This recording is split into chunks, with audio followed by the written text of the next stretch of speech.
evidence of atmospheric disturbances of unparalleled violence. Mammoth and bison alike were torn and twisted as though by a cosmic hand in godly rage. Bison, horses, wolves, bears, lions, whole herds of animals were apparently killed together, overcome by some common force. Dr. Dale Guthrie of the Institute of Arctic Biology made an interesting point about the sheer variety of animals that flourished in Alaska before the 11th millennium BC. When learning of this exotic mixture of saber-toothed cats, camels, horses, rhinos, asses, deer with gigantic antlers, lions, ferrets, and sega, one cannot help wondering from about the world in which they lived. This great diversity of species, so different from that encountered today, raises the most obvious question. Is it not likely that the rest of the environment was also different? He goes on to say, far to the south of the frozen Alaskan months, thousands of prehistoric animals and plants were mixed all at once in the famous La Brea tar pits of Los Angeles. Among the creatures unearthed were bison, horses, camels, sloths, mammoths, mastodons, and at least 700 saber-toothed tigers. Disarticulated human skeleton was also found.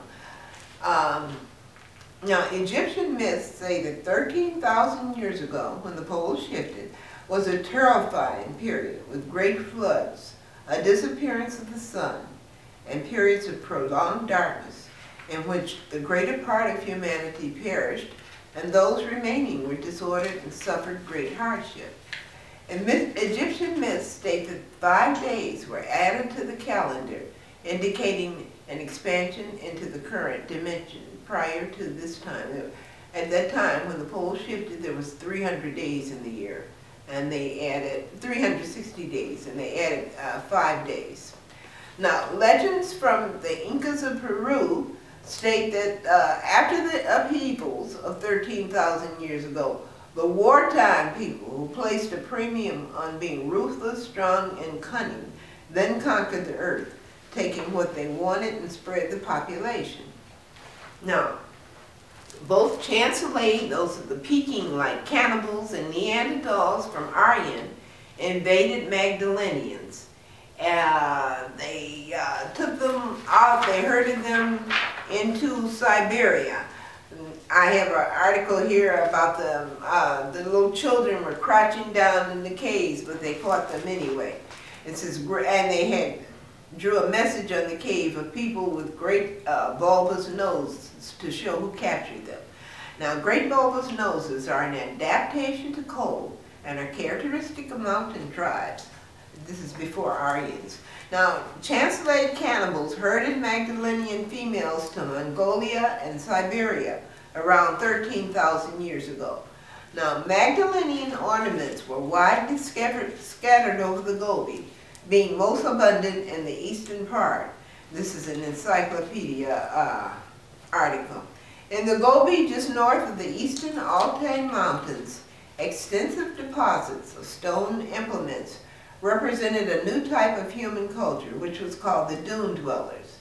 These people lived in the sand dunes near the Salt Lake from 20,000 to 11,000 years, from 20,000 to 10,000 years ago. Evidence of a still older human culture was discovered at various places in the Gobi. Now, the stone implements are all the type that were used by worm Neanderthals, Mousterian. Now, findings from the Chinese Ordos culture date from about 13,000 years ago and include the old Chalcutian type chopper tools mixed with what has been called the Mousterian Aurignacian, in other words, worm Neanderthal Cro-Magnon type tools. Pieces of red ochre were found in the Chinese cave, making another link with the Magdalenians and people of Africa. Now, anthropologists state the inhabitants of the upper level in Chalcutian cave could be nicely divided into Negro, Eskimoid, and Melanosoid. Now the total number of populated sites in the Franco-Cantabrian region dropped from approximately 75 to 25 between 15,000 and 12,500 years ago. That's because they were carrying all the people over to China, to the Chalcudian cave region. And anthropologists state that the number of people in those remaining 25 populated sites were much fewer.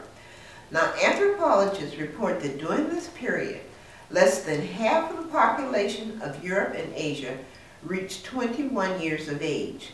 Only 12% lived beyond 40 years of age, and not one single female reached 30 years of age. Now, many fossils show signs of malnutrition, rickets, and other deficiencies, and many bore traces of injury resulting from physical violence. At this time, native Ethiopians buried their dead in cemeteries. Findings from a cemetery at Jahal Sahaba shows that a substantial proportion of the population met violent death. Now, the original race in Egypt, this is from an encyclopedia, this whole passage I'm reading now. The original race in Egypt seemed to have been of the Stadopygia type, that's with the protruding buttocks, now found only in South Africa. Figures of this race are known in caves of France, in Malta, and later in Somaliland. As this race was still known in Egypt at the beginning of the Stone Age, and is there represented only by female figures in the graves, it seems that it was being exterminated by the newcomers, and only the women were kept as slaves. So, as I said, they cannibalized the men and enslaved the women.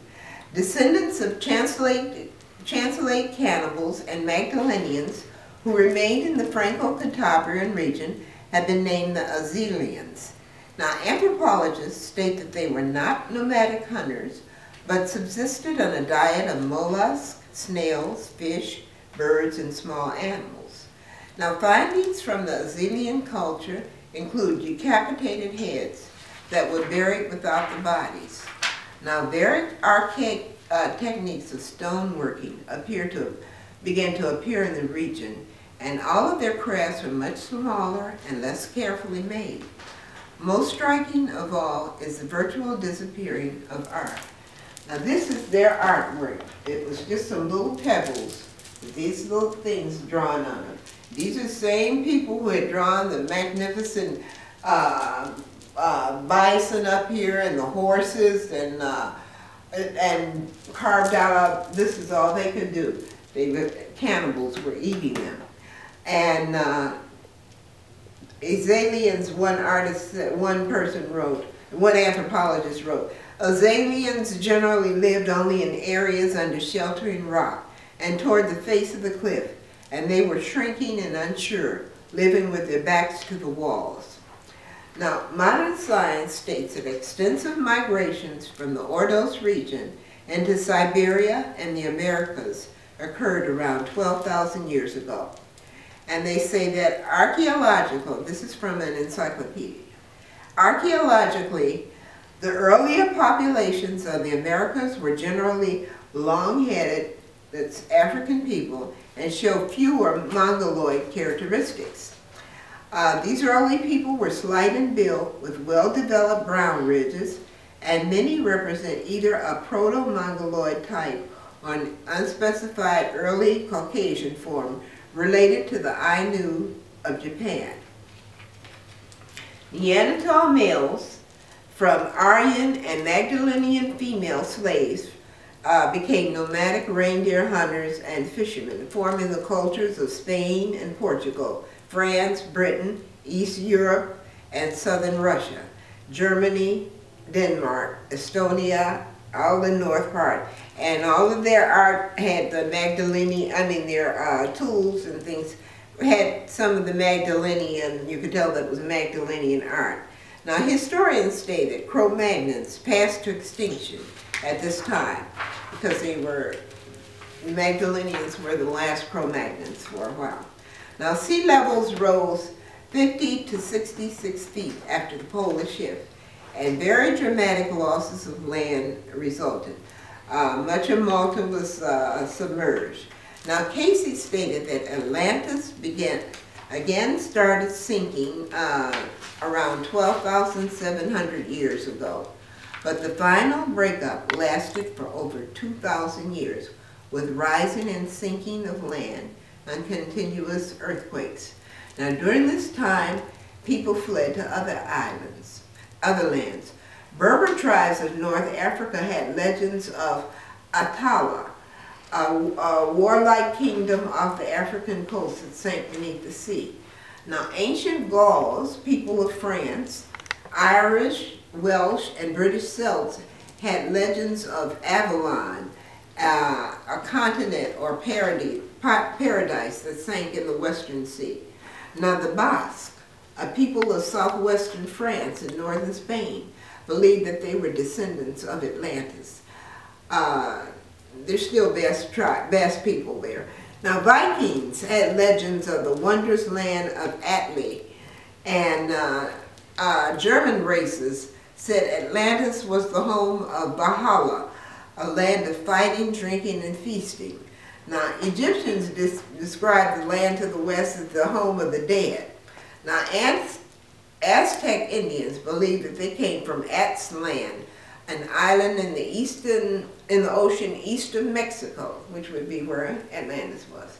Now, the last groups passed through the Bering Straits between 11,000 and 10,000 years ago and became known as Eskimos. Eskimos, they are classified as Mongoloids. Now, modern pathologists state that their origin differs from those of American Indians. Eskimos call themselves the Inuit, meaning people of the night. And the name Eskimo derived from a pre-Indian word meaning eaters of raw flesh. Eskimos are said to have physical characteristics of both Mongols and Caucasians, often being nearly white with narrow noses and heads, but with short limbs and small feet. Like the Java tribes, they are genetically adapted to the cold with a high blood flow in the arms, legs, fingers, and toes that helps keep them warm in the frigid Arctic climate.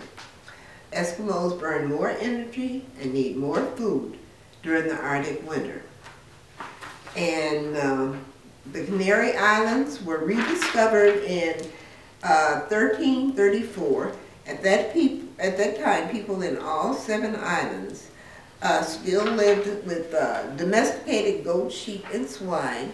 They engaged in stoneworking. They manufactured stones. People at Tenerife had a coronation ceremony, and they had some type of whispered language where they could communicate from island to island.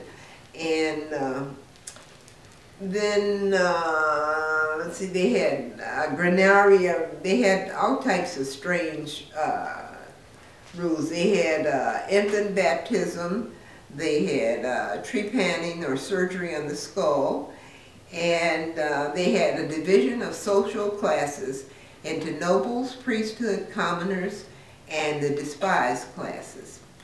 Now, melting glacial ice caused waters of the earth to rise around 10,000 years ago, separating Asia and North America.